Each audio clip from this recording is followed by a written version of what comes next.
Hindi pa matagal na panahon ang nakalipas, hindi niya kailanman naisip na magkakaroon siya ng ganitong kapangyarihan. Inisip pa niya si Suko, na nagpapaalala sa kanya na hindi lahat ay tungkol sa level at na ang kanyang mga natatanging kakayahan ay magbubukas kung magpapatuloy lang siya. Umiti si Kim habang ang mga singsing sa kanyang kamay ay kumikislap, nasisiyahan na tumaas ang kanyang L-level sa kabila ng nahating karanasan.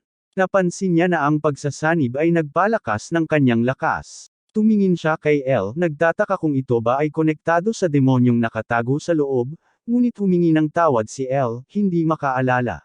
Baka nga ang higanteng mata na iyon ay isang demonyo. Naiisip na habang lumalakas ang kanyang ego, lalakas din siya. Tiningnan ni Kim ang info window ni Lu at nagpa siya na panahon na para manghuli ng mas maraming ego.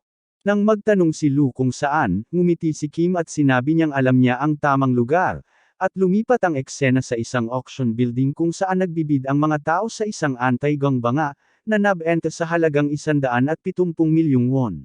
Sa gitna ng tao, nagtataka si Kim kung nakakaramdam ba ng anuman ang mga ego. Sinasabi ng mga singsing na hindi sila, na may katwiran dahil ang ego ay bihira. Ang host ng auction ay pagkatapos ay inihayag ang huling item, ang pulse areas ng mga sugat, na nagpapabilis ng paggaling. Sa hindi inaasahang pagkakataon, sinasabi ng mga singsing na ito ay isang ego. Mamaya, habang naglalakad siya sa kalye at kumikindat sa kawalang kasiyahan, iniisip ni Kim na nakakapagod at sobrang mahal ang auction. Binanggit ni Lu na ang pulse areas ang pangunahing atraksyon, habang tinukso siya ni L dahil sa pagiging broke. Gayunpaman, ngumiti si Kim dahil ang kanyang nakakaparalisang kutsilyo ay naibenta ng halos 100 milyong won. Pagkatapos umalis sa tindahan, nakipag-usap siya kay Taesek sa telepono at binanggit na mas mahirap pang makahanap ng koponan kaysa makipaglaban sa mga halimaw. Binalaan siya ni Taesek na mag-ingat malapit sa mga pintuan. Habang naghihintay sa tawiran, naisip ni Kim na ang pagiging stuck sa level 1 ng walang gear ay nangangahulugang hindi siya makaka-rank up o makakagawa ng sarili niyang mga estratehiya. Wala siyang masyadong magagawa, kaya nagbiro siya kay Taesek tungkol sa pag-login para ipagdiwang ang kanyang promosyon. Tumingin si Kim pababa at naisip niyang hindi siya nagmamalasakit sa pag-akyat sa tore, bagaman mabagal ang progreso dahil kailangan pa ring magpakain ni Lu ng dugo. Itinaas niya ang isang pakete at sinabi niyang nakakuha siya ng karne. Pinagtatawanan siya ni Lu dahil sa pagiging kuripot kahit na nakakuha na ng malaking halaga ng pera. Pero nang ipunto ni Kim kung paano siya magsalita, agad na humingi ng tawad si Lu. Ibinahagi ni Kim na palagi niyang gustong kumita ng sapat na pera para makaramdam ng kaligtasan si Yujing. Habang umaakyat siya sa hagdang buhos, may isang kumikislap na bagay na nahuli ang kanyang mata. Isang kislap ng enerhiya ang dumagundong sa hangin, at nagtataka si Kim kung baka isa na namang pintuan iyon. Alam ni Kim na kung ipaalam ng mga saksi ng gate sa asosasyon kung nasaan ito, maaaring magulo ang sitwasyon. Ang unang tao na makakapagpatunay ng lokasyon ng gate ay magkakaroon ng pribilehiyo na atakihin ito at ibenta ang karapatan. Pinapanood ni Taesek ng mabuti ang gate, nagtataka kung malapit ito sa bahay ni Kim.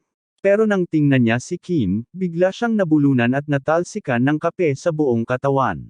Ngayon ay handa na si Kim na pumasok sa gate at kunin ang mga karapatan, at pinaalalahanan siyang mag-ingat. Pinuri siya ni Taesek sa kanyang progreso at sinabi na gusto niyang makipag-usap. Sa isang kafe, tinanong ni Taesek kung kumpiyansa si Kim sa kanyang mga kakayahan. Aminado si Kim na mas malakas siya kaysa sa inaakala niya at binanggit na nasa ika-11 palapag siya, na alam na ni Taesek. Nagbigay ng malaking balita si Taesek, sinabihan si Kim na may 4 na araw siya para maghanda bago sila magkita. At kung hindi siya handa, hindi siya papayagang makaalis kahit saan. 4 na araw ang lumipas, sa basement ng punong tanggapan, tinitingnan ni Kim ang mga armas at protection sa mga dingding, na pagtanto niyang maaaring hindi niya pinahalagahan ang samahan. Tinanong ni Taesek kung interesado si Kim na sumali bilang miyembro o mas gusto ang hindi empleyadong ruta, pero sinabi ni Kim na hindi siya interesado sa pareho. Hindi pa siya handang mag-commit. Naalala ang mukha ni Tayo, sinabi niya na kapag naging pinuno na si Taesek, mawawala na ang departamento ng mga gabay. Sumagot si Taesek na sumali na si Tayo sa Caravan Guild at mukhang nagbago na ng husto. Habang pinapahiran niya ang kanyang mga manggas, tinanong ni Kim kung may dala siyang armas para sa pagsasanay. Tumatawa si Taesek, sinasabing baka isipin ni Kim na isa lang siyang empleyado ng opisina kung maniniwala siya roon. Pumikit siya at gumawa ng kamao.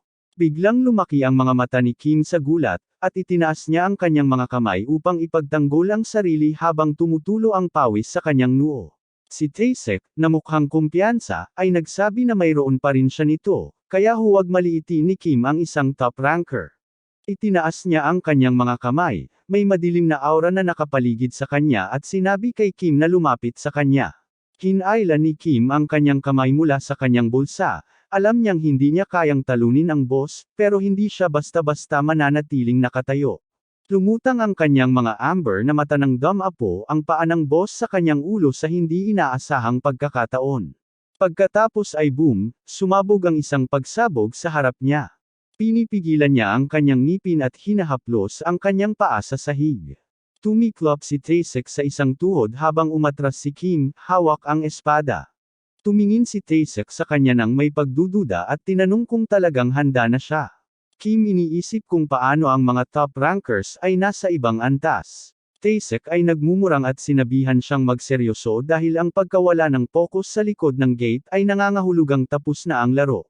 Nagmumura si Kim at inamin niyang medyo naging mayabang siya. Pinipigilan niya ang kanyang ngipin, pinapaalalahanan ang sarili na hindi siya ganap na walang preparasyon. Flashback 4 na araw na ang nakalipas sa game items market sa Dongdaemun, may telepono si Kim sa kanyang tainga, nagpapanggap na nag-uusap habang sinasabi kay Luna sobrang mahina ang kanyang kagamitan. Tumingin siya sa gilid at sinabi na walang paraan na makapaglaro siya gamit ang mga ganong kagamitan, kaya't iminungkahi na tingnan na lang nila ang ego. Sumingit si El na ipapaalam niya kung sakaling lumabas ito.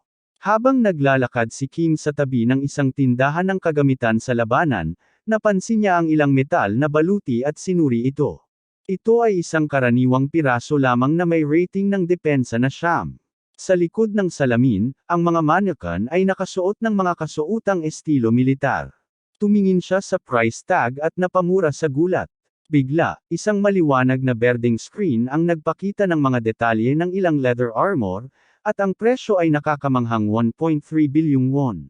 Umupo siya sa isang bangko, nagrereklamo na ang murang gamit ay masyadong mahina habang ang magandang gamit ay masyadong mahal. Sa likuran, may batang sumisigaw ng galit na ang kanyang lolo ay isang dakilang guro. May isa pang tao sa karamihan ang nagtanong kung ano ang espesyal sa gear na wala namang item info. Humihikbi ang bata at umalis, sinisiguro na napakahusay ng kanyang lolo. May isang lalaki na sumagot, sinabing ang tindahan na walang tunay na kalakalan ay walang halaga. Lumapit si Kim sa bata, tinawag ito at tinanong kung maaari siyang dalhin sa tindahan ng kanyang lolo. Umiti ang bata at pumayag. Bumaba sila sa hagdang bato, na nagdadala sa isang madilim na lugar. Si Kim ay nag-aalangan, pero sina Lu at El ay walang pakialam.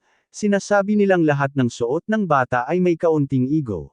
May ego power ang batang ito, kahit na lahat ito ay artificial. Umiti, binuksan niya ang pinto at sinabi sa kanyang lolo na may bisita siya. Habang pumasok si Kim, ipinagmamalaki ni Minso kung gaano kagaling ang kanyang lolo. Bigla na lang, lumaki ang mga mata ni Kim. Pumasok siya sa silid na puno ng kagamitan at napagtanto niyang puro ego lang ang naroroon. Hindi makapaniwala sina Lu at El na mga karaniwang tao ang gumagawa sa kanila, pero nang malaman nila na ang mga ego ay kulang sa pakiramdam ng sarili, nagiging hindi kumpleto ang mga ito. Nakatayo si Kim doon, nakatitig sa mga berdeng screen, nang may isang lalaking may puting buhok na lumapit at sinabi sa kanya na umalis na dahil hindi niya makukuha ang halaga ng mga ito. Si Wong, isang matandang lalaking sawa na sa mga taong hindi talaga nauunawaan ang mga bagay-bagay, ay nagulat nang sabihin ni Kim na gusto niyang bilhin ang kanyang mga gamit. Ipinaliwanag ni Wong na hindi siya nagbebenta dahil karamihan sa mga tao ay hindi alam kung paano gamitin ang kagamitan. Tinanong ni Kim kung ibebenta ba niya ito kung talagang magagamit niya. Sinabi ni Wong kay Kim na tingnan ang lugar at pagkatapos ay umalis, ngunit nagsimula si Kim na banggitin ang mga katangian ng mga sandata sa pamamagitan lamang ng pagtingin sa mga ito. Wong ay nagulat habang humihiling si Ludley na makita kung ano ang kaya ng espada. Tahimik na pumayag si Kim. Ibinigay ni Wong sa kanya ang isa pang sandata at tinanong kung ang pinakamimeth niya ay maibigay ito sa isang taong tunay na magpapahalaga dito. Kumpiyansa si Kim na pinangalanan ang sandata na Sharpness. Nagulat si Wong, at kahit si Minso ay napapikit sa gulat. Ibinabalik ni Kim ang sandata sa stand habang nagbibiro si Elle na malinaw na ayaw ni Wong ang pangalan. Ang silid na may asul na tiles ay puno ng mga armas. Mamaya, sa panahon ng pagsasanay, nagharap sina Kim at Taesok. Si Kim ay nagmamadali ng napakabilis na nag-iwan siya ng dalawang maliwanag na guhit sa likuran. Mananatiling kalmado si Taesok, madaling pinapanoli ang atake, at sumisigaw na ang espada ni Kim ay nanginginig at kailangan niyang tumama ng tunay na lakas sa mga mahahalagang bahagi. Nang mapagtanto niyang kalaban niya ang isang dating nangungunang ranggo, pinatindi ni Kim ang kanyang konsentrasyon. Muling umikot siya, ngunit madali itong iniiwasan ni Taesok. Sinubukan muli ni Kim na tamaan siya, pero si Taesok ay umiwas na parang wala lang. Pagkatapos, bigla na lang, sumulpot si Taesok sa likuran niya. Habang umaatake si Taesok, inugoy ni Kim ang kanyang espada, lumilikha ng pulang arko sa hangin. Mabilis siyang lumuhad upang iwasan ang isa pang atake. Habang gumagalaw, patuloy na umatake si Taesok Kim nang walang tigil. Ipinukpok niya ang parehong espada sa lupa, na nagpilit kay Taesok na tumalon pabalik. Patuloy ang kanilang laban, at walang isa man ang nagpapahinga habang nagmamadali sila sa training field. Biglang nagmukhang masungit si Kim at umiwas ng tingin. Si Taesok ay nagkayam ng kanyang kamao at lumapit sa kanya. Pagkatapos, biglang nagbago ang eksena, at natagpuan ni Kim ang kanyang sarili sa silid ng panday, na labis pa ring nalilito kung bakit hindi siya makakonekta sa bagong ego. Binanggit ni Liu na ang mga pangatlong uri ng bagay ay kakaibang mapili kung sino ang maaaring gumamit nito. Kumukuha si Kim ng isang huling shot, hinahawakan ang kagamitan, at pinapangalanan itong Bronheart. Isang maliwanag na liwanag ang sumiklab habang kinukumpirma ng sistema na nagkaroon siya ng koneksyon sa ego. Umiti si Kim, ngunit binalaan siya ng sistema na hindi pa siya makakapag-ugnayan dito, kaya hindi pa siya magkakaroon ng buong akses sa mga kapangyarihan ni Bronheart. Karamihan sa mga kakayahan ay nawala na, pero sa magandang stats, kayang lunukan ng ego ang lahat ng pinsalang natamo ni Kim. Sa mga sandaling iyon, si Taesok ay malapit ng tamaan si Kim ng isang matinding suntok, at ang ating bayani ay nataman pabalik, bumangga sa pader. Nagsuka siya ng dugo at sakit habang bumagsak siya sa lupa. Iginiya ni Taesok ang isang kahel na bote patungo sa kanya, sinasabihan siyang inumin ang potion para sa kanyang mga panloob na pinsala. Nagtataka si Kim kung bakit ang isang mamahaling bagay ay nakalagay sa isang murang bote. Sumingit si Taesok, sinabing hindi niya akalain kayang makakuha ng kahit isang gasgas ng ating bayani, kaya hindi siya nag-aalala sa pagsusulit. Pero biglang napagtanto ni Taesok na hindi lang ito isang pagkakataon. Bahagi ito ng plano ni Kim, at pakiramdam niya ay lubos niyang na-minimize ito. Kim ay nagpasalamat lang sa kanya para sa kagamitan. Isang maliwanag na portal ang lumitaw, at binalaan ni Taesok na kailangan nilang linisin ito bago dumating ang mga ahente sa loob ng isang linggo.